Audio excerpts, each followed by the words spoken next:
Okay. All right. Let's start. What's your name? Linda We'll go through Salamon. the whole thing. Okay. Where are your parents from? They're both from the same town. It's called Dej in Transylvania, which is in Romania. So how was it like growing up with them? In terms of Anything. everything, not easy.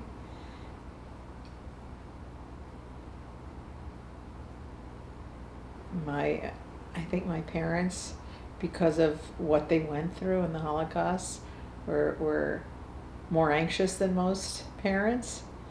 You know, I couldn't play music in the house because it drove my mother crazy.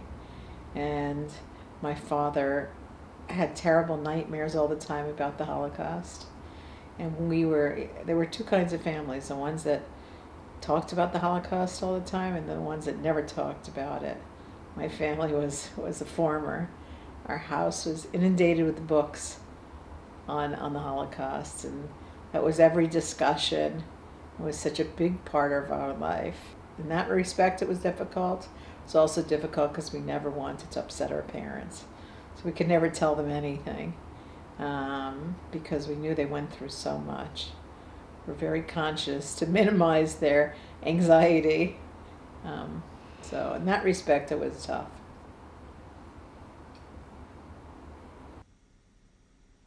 This is my wife, Shirley Salamon. Now say you're married so many years. Oh, we are married 46 years, happily married. And I'll let her talk now for me because she could talk twice. Okay.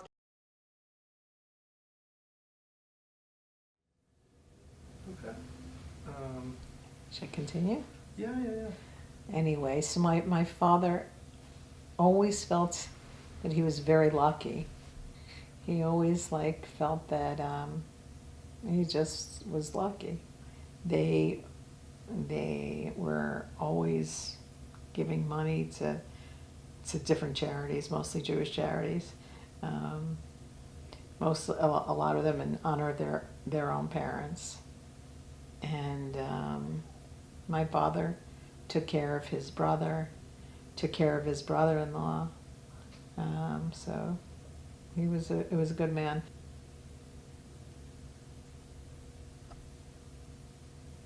So what about your mom? My mother's a whole nother story. My mother was difficult, always difficult. My mother wanted perfection, and nobody's perfect. She was a real hawker. She'd with all three girls, she'd get on our case about everything. She'd bother us about everything. The way we dressed and what we ate, and she'd run after me with food. Embarrassingly so, because she always thought I was starving, and I guess that was a result of the war. She was always running after me. Even my high school yearbook, everybody put a little thing saying, "Linda, drink your milk." I don't know if it was a Holocaust thing or what, but she would never throw out food. If I didn't eat it today, it'd be there tomorrow. If I didn't eat it tomorrow, it'd be there 3 days later in some repurposed form. But she would never, never, never, no matter how bad the food would go, she'd never throw out food. Even if she'd eat it herself, she would eat food that was spoiled just because she couldn't throw out food. And she was difficult. I mean, I think she had a good heart, but she was very difficult, very stubborn. She was angry. She wouldn't talk to me for days, or my sisters. She didn't see the world like my father. She only started living well when my father died. He loved going to the movies. She hated it. He wanted her to travel with him. She wouldn't go unless they had friends going. So my mother at 70 woke up to all the things she should have done while my father was alive, which is very sad. think in their own way they loved each other. You know, then those years nobody got divorced. I think my mother wouldn't let my father enjoy his life materially the way he could have and wanted to.